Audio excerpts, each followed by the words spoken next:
Hey guys, welcome to Touch the Clutch. It's me, Igor, and Terry today, and we're gonna talk about an ownership of an old BMW and the steps that I went through when I had my E90 2006.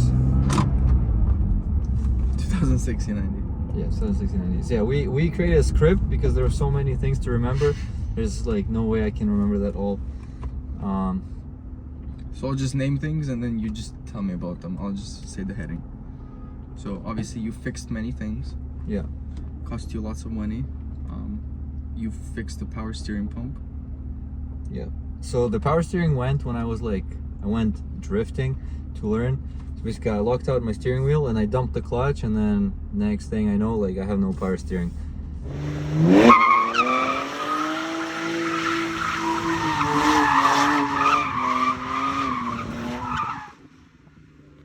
I brought it to the mechanic and that was the issue.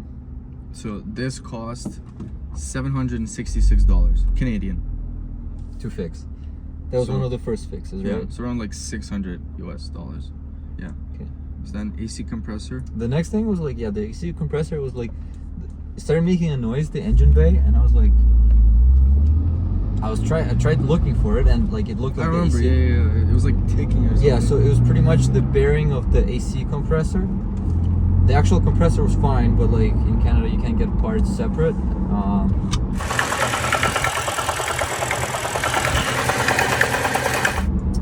So yeah, so this is my second repair. I thought about not putting the AC in that car because it was supposed to be a track car, but then I was like, fuck it, I drive it on the street a lot and it was summer, so I decided to proceed with the AC repair. So how much did that cost me? That cost you $744 plus tax, which cost $840, but you also did a tire swap. Yeah, entire swap cost me $30 in tires. So $120. he was gonna buy brand new Firestones for $1,200 that day, and I said give me a second, and I went on the marketplace and I found the exact same tires, which were 80% new for $600, which was a very nice find. Yeah, definitely. So yeah, in our childhoods, our parents warned us about drugs, but no one warned us about marketplace. So third thing was belt tensioner. Belt tensioner, I forgot about this. Okay, so the belt tensioner was in the middle of the other repair. They were when they were doing the belt for the AC, they're like, yo, your belt tensioner, it's sideways. It was literally Drifting. it was only 1,000 kilometers away from actually failing, and then my belt going off. So I changed that right away. And then how much did that cost me? Belt tensioner cost you $237 plus tax. $237 plus tax. I didn't get a part for this one. Also for the AC compressor, I had a lot of issues because I bought it on Rock Auto. I bought the wrong one, had to return it. So I lost money on the returns Rock Auto because they don't take returns. Mechanic, pretty much, yeah. The next thing, what happened? End link damage. Okay. How did that happen? End link damage happened when I was on the track and I flew off into the grass. And I was driving home and I'm like, this sounds new, and then it was just started knocking, and then it got worse and worse. And then I went to my mechanic, see what happened, and they're like, oh yeah, your end links are shot pretty much. And I never replaced them, I don't think, because I bought new ones, but I sold the car before I was able to put them on. But you sold the car with them, right? No, I still have them. Oh, you still have them. And also the funny thing, I bought different brands for left and right, so it was because so you have 4 end links? But no, I mean I have one left, one brand, and the right from the other brand, the brand new. Oh, you have 2 different brands. Wait a second, I should do that. Eccentric shaft sensor. Okay, this is what killed my car. What was it?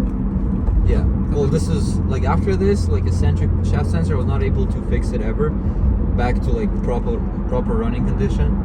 So 4 days after I crashed my Audi, totaled my Audi, I go in the morning to start up the car. It was actually cold. It was December 12th, and I started up to let it warm up, and then it's idling normally, everything's fine. A minute passes, the car just dies. A long story short, I totaled my daily last week. Now this is a daily for the daily, which doesn't want to start, so has to get towed to the mechanic. And now I'm driving a daily for a daily. Hopefully this car lives through everything.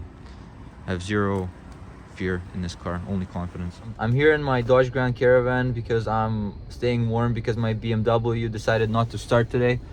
I thought it's gonna be the fuel, like not enough fuel because the sensor's probably off, but no. I got a CAA. He brought me like $15 worth of 94 octane fuel, and it doesn't start. So now I'm waiting for a tow truck to get it to my mechanics, and then hopefully it won't be an expensive fix because I just totaled my car last week and I kind of lost a lot of money on that. But hopefully it's not an expensive fix. But I did smell some oil when I was starting it, which is not a good sign. I guess right now it's just waiting to get towed. Okay, hopefully we won't do many of these vlog broken down videos, but now I'm at home. One tow truck guy came, but they didn't send a flatbed, and he's like, okay, I can't load it because your car is lowered.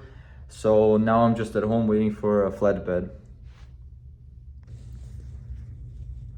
Third CAA in a day. Very nice.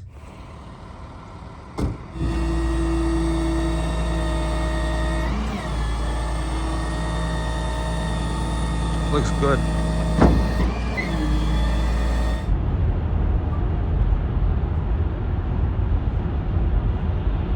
Okay, so now the car is unloaded at the mechanic, but my CA driver left with the key, and I'm waiting for him to come back to give me the key because yeah, I can't get in.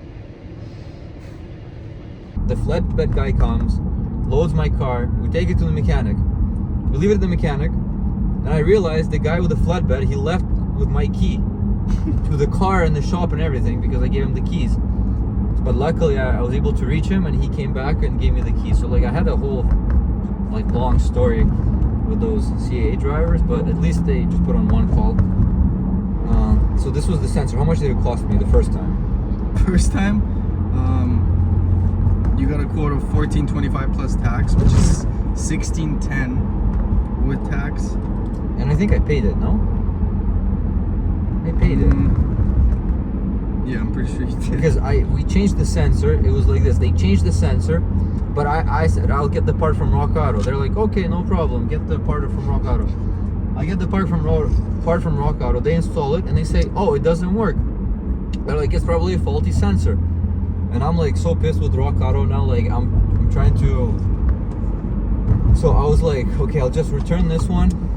And they're like, okay. So they said we'll order our own and we'll put it in. They order their own, put it in, and it still doesn't help. So pretty much they returned the part, and I was able to return mine. No, we left mine, they returned theirs because theirs worked. So I did like, they had to do the work twice and it still didn't work. After that they told me, let's change what? Throttle body? Yes. So they're like, okay, maybe it's the throttle body that's like faulty. So for the throttle body, they also, like my mechanics, put their own like used throttle body that they had in the shop. It didn't help, so they took it off, put mine back on. After that, what did they try? Or we tried? VVT. Yeah, so they're like, okay, let's try the VVT motor. The VVT motor, so throttle body didn't cost me anything, right? No. Yeah, so throttle body was their own expense. VVT, I bought it from this, like a used one for like $40 from same guy who bought my wrecked Audi. We put it on, didn't help the issue. I didn't even like bother like taking it off, so we just kept the newer one. It looked better, so I was like, okay, it's fine, like $40. I don't think they charged me for the install either. Okay, what was after that? Here comes the long story of ECUs. Yes, the ECU. So no, the eccentric shaft was working, like then the ECU. Now they're telling me, okay, it's probably faulty ECU with your car, let's change the ECU. And this. But backstory. What is special about your car? Why ECU be an issue? Yeah, my car was not. It was a Frankenstein E90. Yeah. Pretty much, it had like the body was a 328i. The No, engine 323. 323i, Yeah. and the engine was from a 330, and it was a, so the engine was swapped, the manual transmission was swapped, the rear diff was swapped.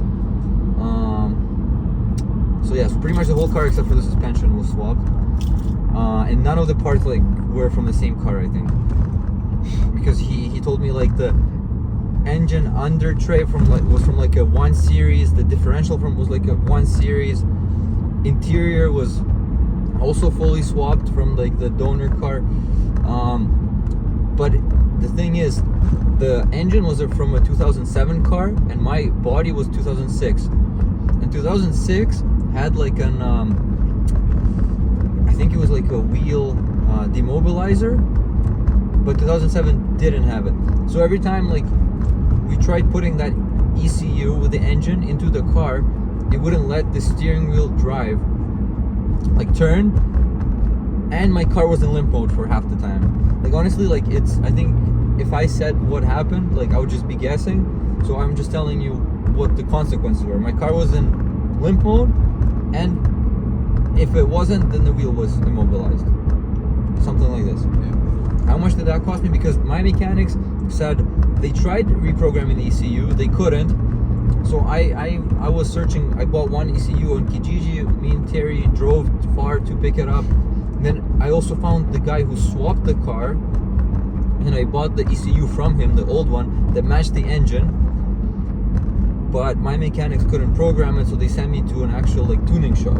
So the tuning shop took how much? They took 900, I believe. Yeah, the tuning shop in Alberta, so you have to send it out to So they shipped my ECU to Alberta, to some wizard, like they said, programmed it, and got it back. When I got the car, it was not running like it was before.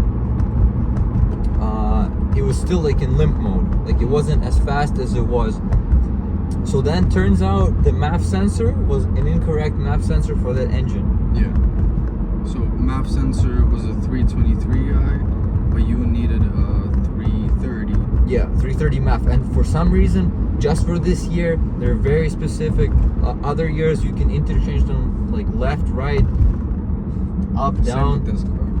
Yeah, like you can interchange it. That year, like 2006, you couldn't. So then I bought a new MAF sensor. I already bought a nice one, put it in. That also cost me what, like $160 for the MAF sensor.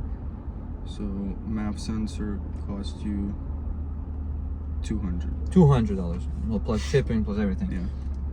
And even after the MAF sensor, it didn't help the issue. What was going on next with the car? Cylinder 6 misfire and vacuum leak.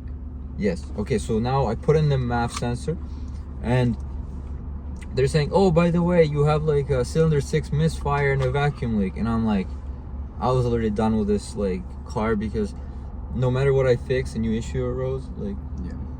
and I decided to sell it right after this. Yeah. And surprisingly, one of the guys who was working at the first mechanic shop like wanted to buy it to try to fix it. So I sold it like for the same price that I got it. I got it for $3,700. I sold it for $37,000. But I lost like total. How much did I lose on that car? So purchase price $3,700.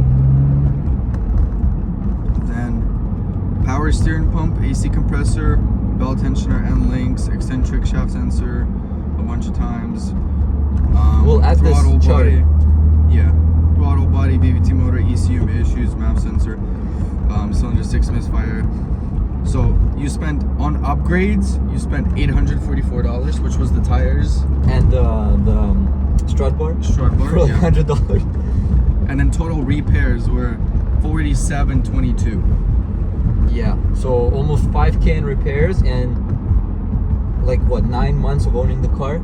Yeah, so that's like, How much is that a month? That's like ridiculous. so that's around like $555 a month just on repairs. So I could have theoretically bought a brand new car for like $50,000 for like 96 months lease and like pay this amount. Yeah, actually you'd probably pay less. You'd pay less. Plus I wouldn't have to even give a down payment of like $3,700 what I paid for the car. What are your thoughts about the ownership of this? Well, this was like that's the problem with a lot of BMWs and why people think that they're unreliable, because they get a car like that. Like a lot of people get like a car that's been abused, because you know nobody buys like an Accord to fucking rip it, right? Everybody buys a Beamer because it's expensive. I mean, because it's like quick and cheaper, and like you can get a car like this that was fucked with a lot, you know, like that should have been your first clue that it was like swapped. No, but I thought it's a good sign. The car had 390,000 on it, like the body, but the engine, the guy said, had only 160, and I believed him because I think that's true.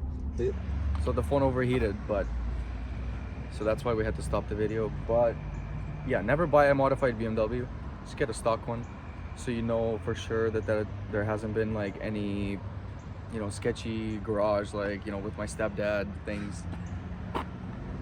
But also, like, I don't know, these days, like, you can get fucked over literally, like, even by a grandma. Like, here in Toronto, like, I've seen grandmas drive so aggressively that, like, if they post a car saying that it's like grandma driven, like, it's true, but it's still fucked. Anyway, we're gonna get back to Igor now. What does he have to say? Well, I almost gave up on old BMWs because when I got this one, it also started braking, but now it's fixed. So far it's running, so hopefully it stays like this. But thankfully, when I had my old BMW, some poor bastard bought it. This is him. But yeah, this car looks good. Doesn't brake as much as the E90, and hopefully it lasts. Also, we did a cool video. Yeah, which we're gonna post soon. Sorry, we should have already posted it by this time. It's gonna be a video of us driving Terry's car up north, like ripping on the streets, and that's it. Yeah, I'll insert like a little teaser clip like right here. And yeah, I hope you guys enjoyed this video. I hope this was educational for you. And yeah, don't buy shit boxes.